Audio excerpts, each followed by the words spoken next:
our last but not least speaker will be Fadli Lukman, who is now a faculty member at the Department of Quranic Studies at Winsunan Kalijaga in Yogyakarta, and also an associate researcher at Laboratorium Studi Quran Hadith. And he actually did his PhD in Freiburg in Germany in 2019.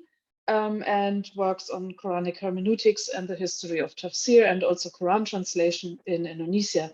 And in this talk, he's going to present the link between Dawah and tafsir culture in 20th century Minangkabau. And he's going to analyze 7 tafsir works written by Minangkabau authors in the 20th century I think in different languages. And then he's going to discuss how they are situated in a Dawah context. So I'm really looking forward to it, and please, Fadli, go ahead. Thank you very much, Johanna, for introducing me and presenting a stage for my presentation. I hope my voice is clear to all of you. Yeah, okay.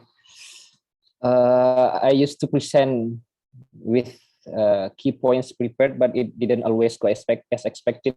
Therefore, in this session, I'd like to try a new strategy reading the text. So I hope I can make my points clear throughout. Greetings and salutation from Yogyakarta. Good evening, good afternoon to everybody.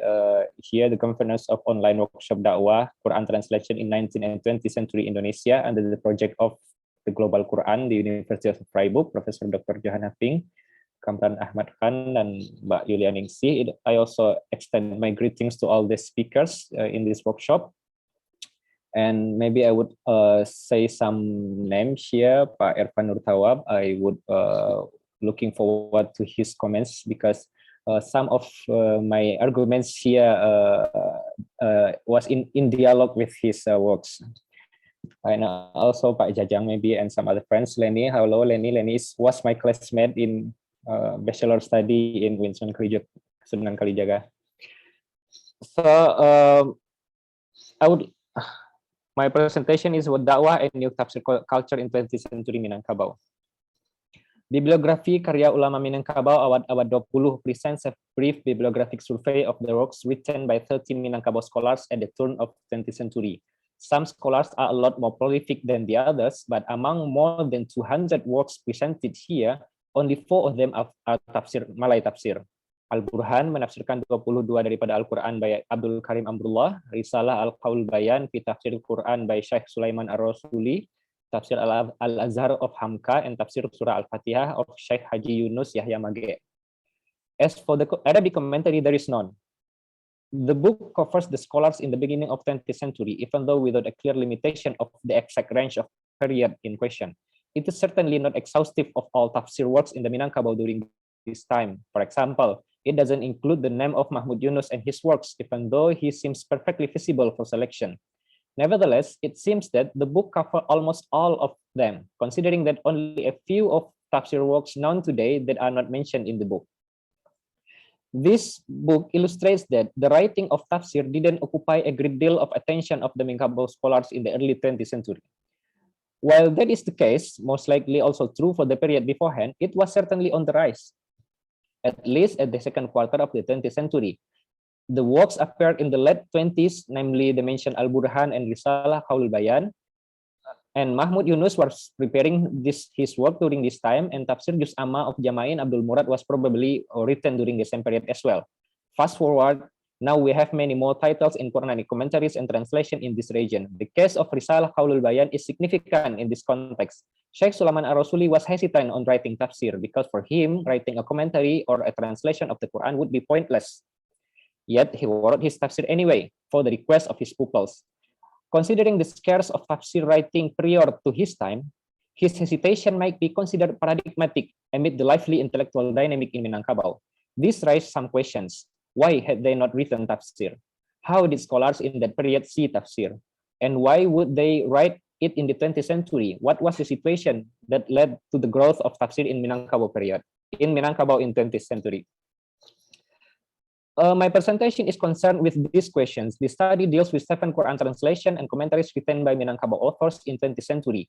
These translations are Al-Burhan of Abdul Karim Abdullah, Tafsir Quran Mahmud Yunus, Tafsir Juz Amma Bahasa Melayu of Jama'in Abdul Murad, Tafsir Quran of Zainuddin Hamidi and Fakhruddin HS, Tafsir Ya Ayyuhalladzina Amanu of Abdul Latif Syakur, Al-Quranul Hakim beserta terjemah dan tafsirnya of Kasim Bakri, Imam Nur Idris, and Datuk Majo Indo, and Tafsir Sinar of Malik Ahmad.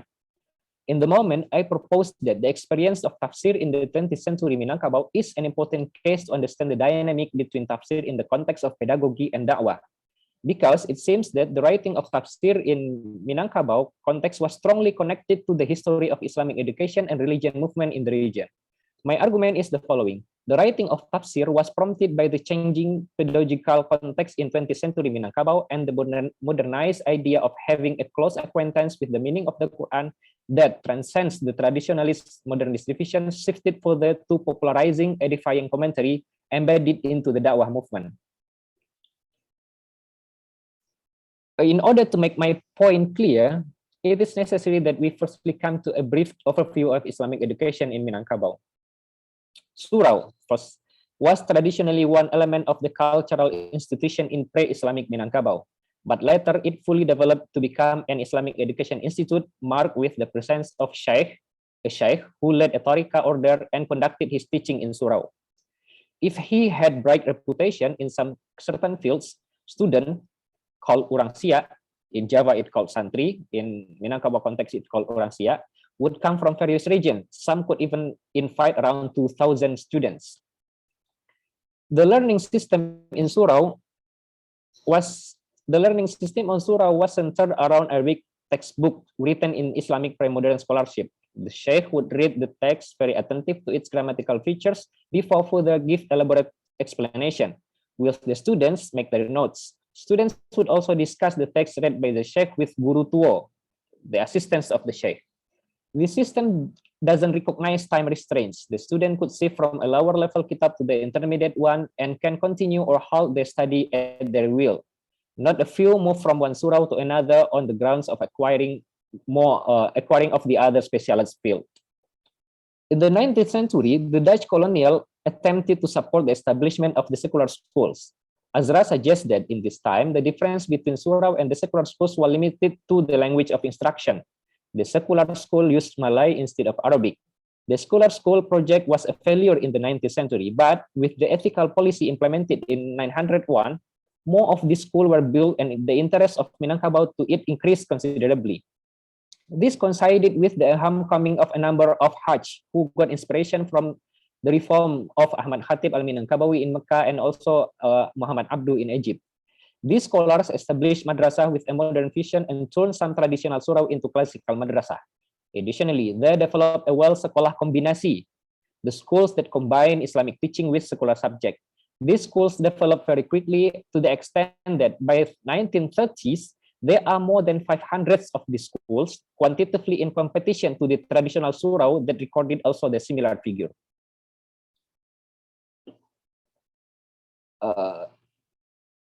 I have stated before that there was no tafsir writing in Minangkabau before 900 in Arabic and in Malay. Aldomi Putra revealed that Al-Burhan and Risalah Qaulul Bayan were the first generation of tafsir in Minangkabau. I argue that this is because prior to 900, tafsir in Minangkabau 1900, tafsir in Minangkabau was mainly a pedagogical affairs confined in surau. It was one of the field taught in surau, and there were a few surau that were recognized specializing in tafsir, such as Surau Sumani and Surau Kototuo.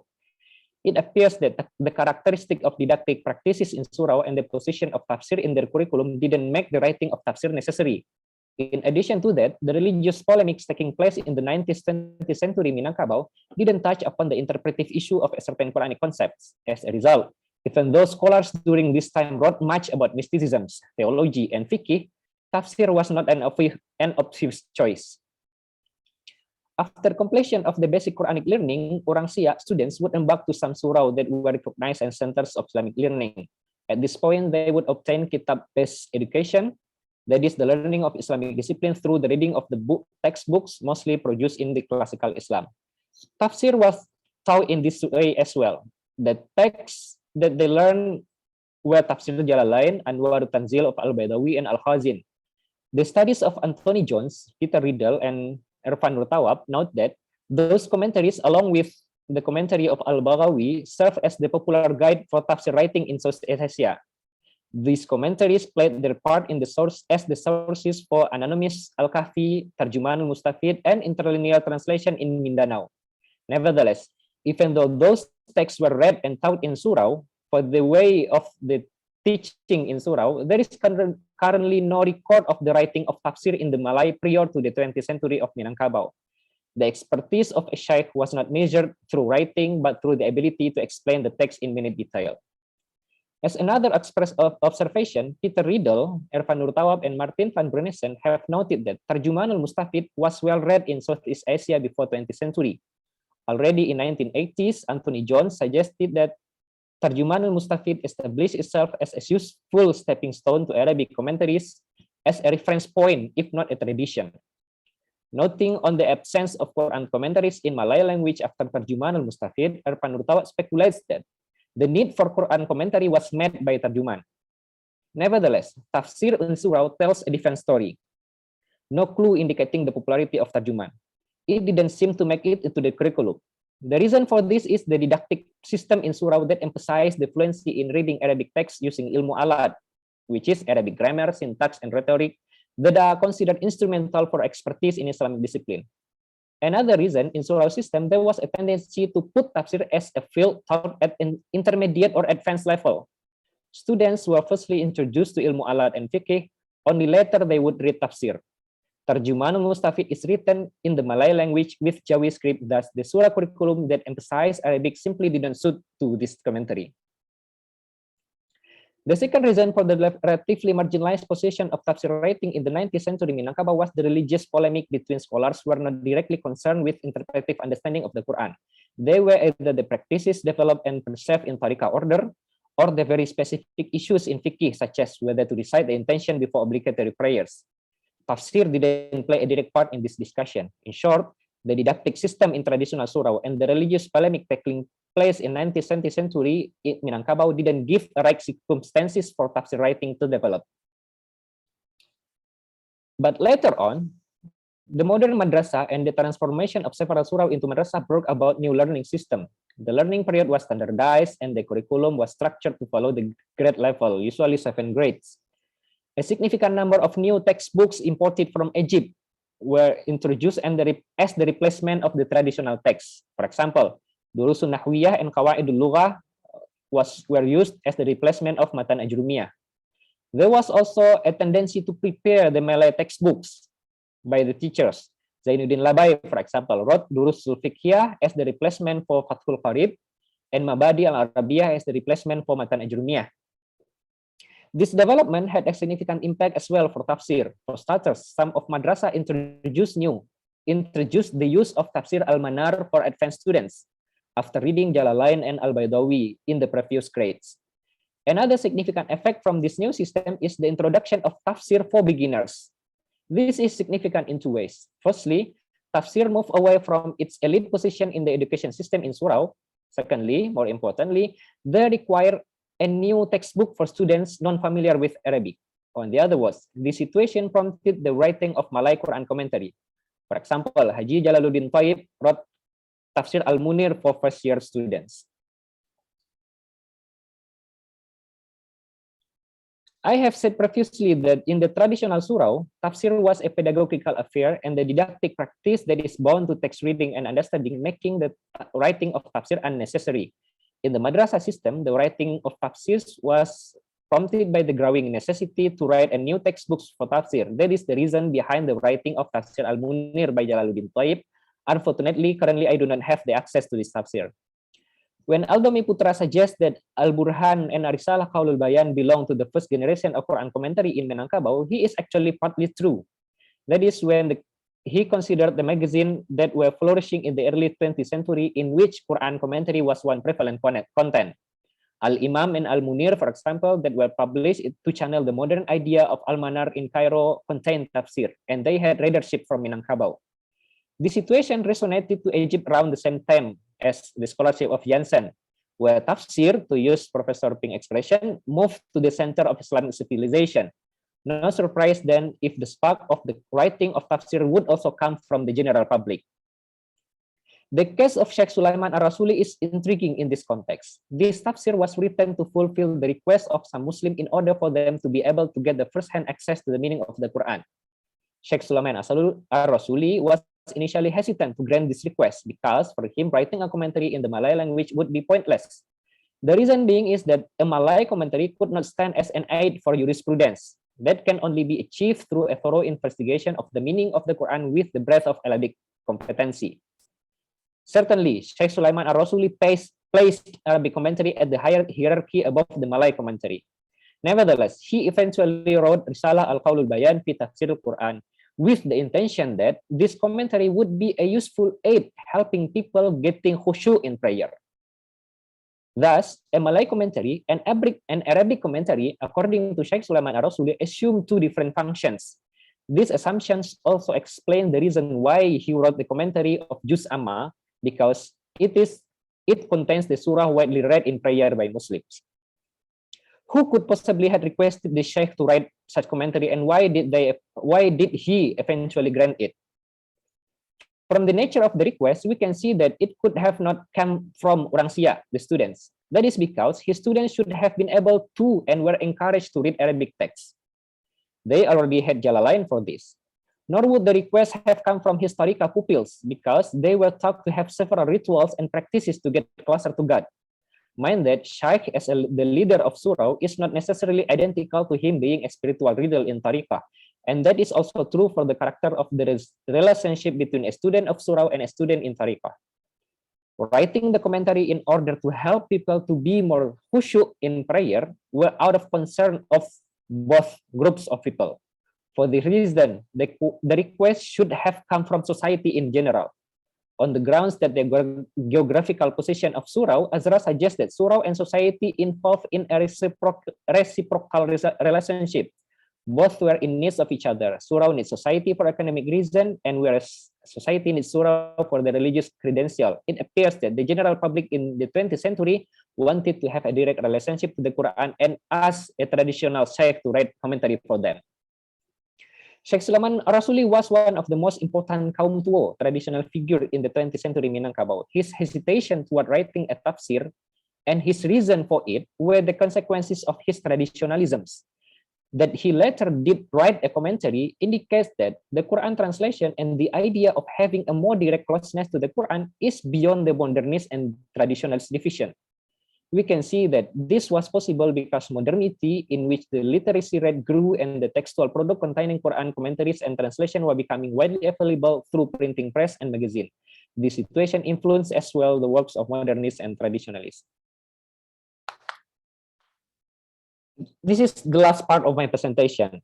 I cannot delve deeper into the discussion of the form of tafsir in the context of the 20th century Minangkabau. Thus, I can only provide a brief overview of the general description of the source and how those commentary present itself in the Da'wah context. First, true for its category, tafsir in Da'wah context is sermon-based. Jansen calls this practical edifying commentary, that is, a commentary that arrives at edifying generalities and not necessarily talk about a single words or verses. Making the case with the commentaries in the Arab world, Indonesia, and Turkey, Professor Ping described this kind of commentary as ones that offer reflection of a specific verse or ayah, or can even digress completely from the ayah without a discernible hermeneutical approach. Thus, in this context, tafsir doesn't necessarily present the meaning of the Quran and the explanation for it, but it rather religious message considered important for public.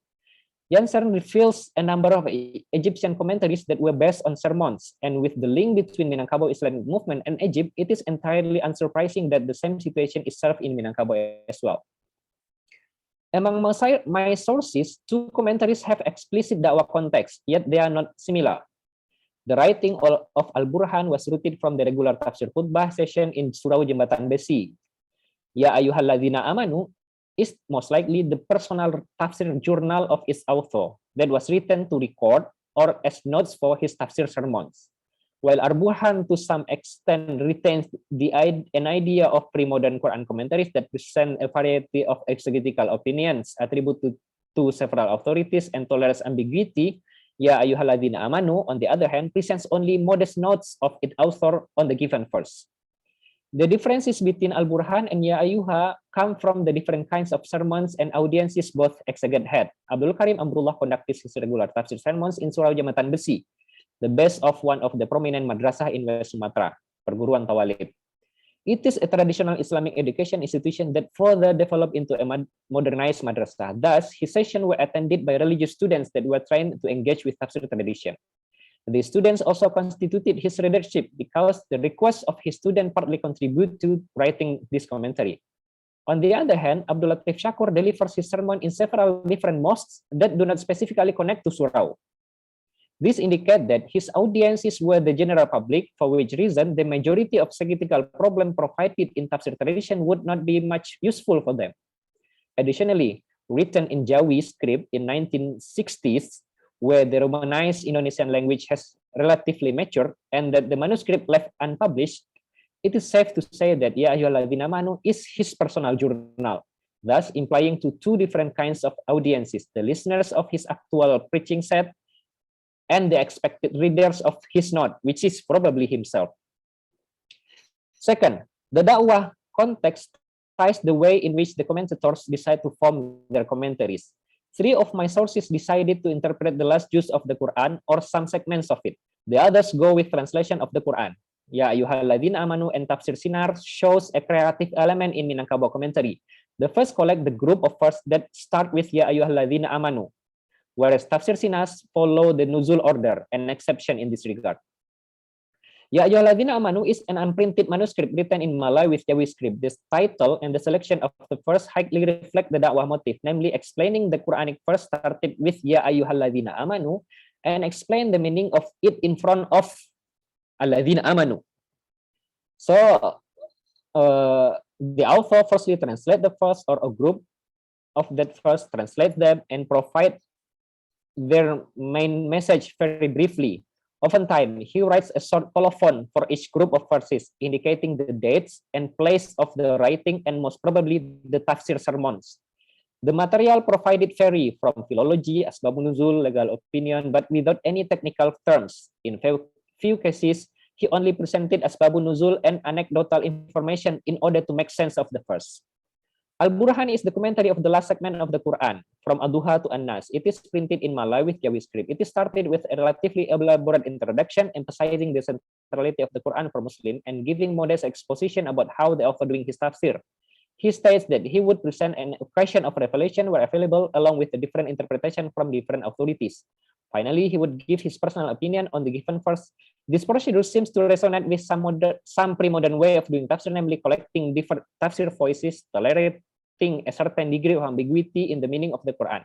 Nevertheless, Abdul Karim Amrullah would often find a way to connect any given verse to his audiences, either through the way of analogy between a certain Quran word with local cultural element, or making as if the verse speak directly to them.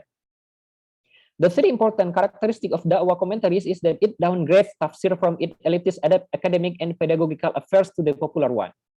The birth of madrasah and the flourishing of magazine, as mentioned, has led to tafsir to become the public interest, to the extent that they would force a loyal traditional scholar like Sheikh Sulaiman Ar-Rasuli to overcome his personal hesitation of writing tafsir. As the consequence, what presented in tafsir is not the materials needed by students or the future ulama for their breadth knowledge on the Quran, but instead the very basic introduction about Islam through the Quran.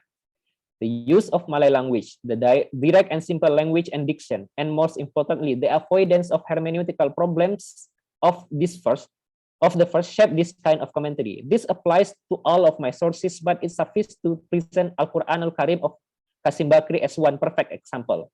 Going in different direction from how tafsir usually function, namely kashful makna, his commentary present ibarat yang semudah-mudahnya, yang dapat dipahami oleh masyarakat umum dan cukup memberikan pengertian yang semestinya. The expression at its simplest way for it to be understood by general public and sufficient for a proper understanding.